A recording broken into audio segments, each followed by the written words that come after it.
नमस्कार मित्रों, अश्वनी सेज में आपका स्वागत है। मित्रों, चर्चा आज बिहार में जो हुआ, पहली बार नहीं हुआ है। इस तरीके की घटनाएं अनवरत होती रहती है।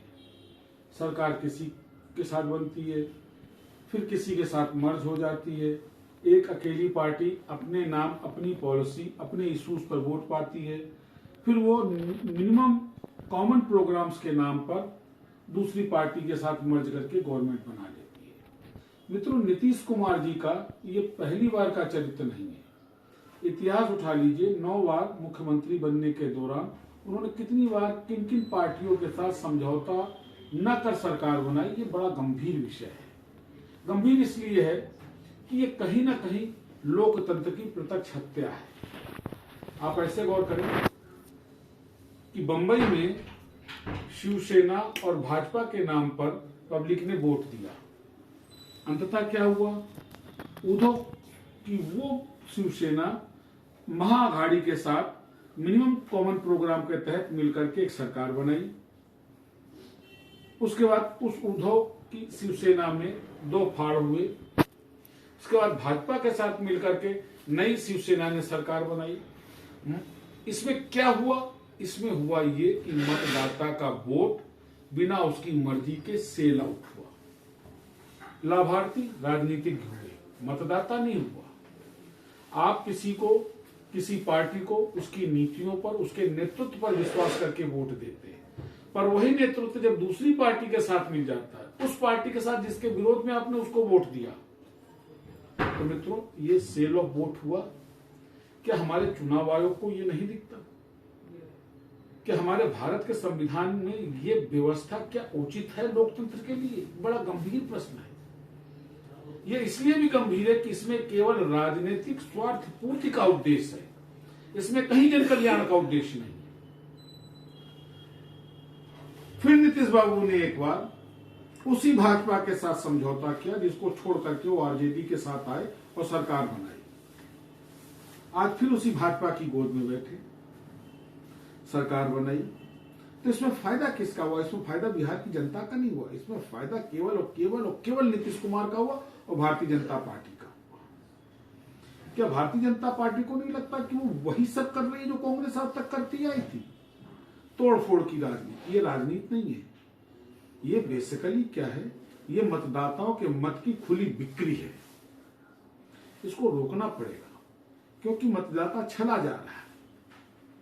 मतदाता किसी को किसी नीति पर, किसी योजना पर, किसी व्यक्तित्व के आधार पर वोट देता है, और वो व्यक्तित्व जब किसी दूसरे की गोद में जाकर के बैठता है, दूसरी पार्टी द्वारा कैप्चर कर लिया जाता है, तो बेसिकली वो तो मतदाता का वोट गया ना, जिसके विरोध में उस मतदाता ने वोट दिया था। तो लोकतंत्र के नाम पे ये हत्या हो रही है लोकतांत्रिक व्यवस्था की, और ऐसी गतिविधियों पर अविलंब अंकुश लगाने की जरूरत है, क्योंकि हिंदुस्तान में एक नीतीश कुमार नहीं है, इतिहास है नीतीश कुमारों का। ये वही नीतीश कुमार हैं 4 दिन पहले जिनकी भाजपा बुराई करती थी, वो आज ये इतने अच्छे हो गए। सोचने वाली बात है। ये वही नीतीश कुमार है जो कल तक लालू के साथ गलभैया बांध डाल के चलते थे, वो आज लालू इतने बुरे हो गए। तो कुछ कैरेक्टर भी तो होना चाहिए आदमी का। या हिंदुस्तान की राजनीति में चरित्र खत्म होता जा रहा है। मुझे नहीं लगता कि ये कहीं से भी सम्मानजनक है। मुझे कहीं लगता ये कहीं से भी जनकल्याणकारी है। मुझे नहीं लगता ये कहीं से भी संवैधानिक है। ये वस्तुतः संवैधानिक व्यवस्था का दुरुपयोग है, उस संवैधानिक व्यवस्था का जिसकी कल्पना कभी भी डॉक्टर भीमराव अम्बेडकर ने नहीं की थी। ये वो व्यवस्था है जो कि राजनेताओं ने अपनी सुख सुविधा और अपनी सत्ता प्राप्ति के लिए जबरदस्ती संविधान में जोड़ा। मिनिमम कॉमन प्रोग्राम, न्यूनतम साझा कार्यक्रम। क्या होता है भाई? क्या न्यूनतम साझा कार्यक्रम के नाम पर मतदाता का वोट बेचा जा सकता है? एक महत्वपूर्ण प्रश्न है। इस वीडियो के माध्यम से मेरा अनुरोध chief justice of India YV Chandrachud साहब से कि सर आप देखें किस तरीके से मतदाता छला जा रहा है, धोखा हो रहा है मतदाता के साथ, उसके वोट की खुली बिक्री हो रही है। मित्रों, याद करें मध्य प्रदेश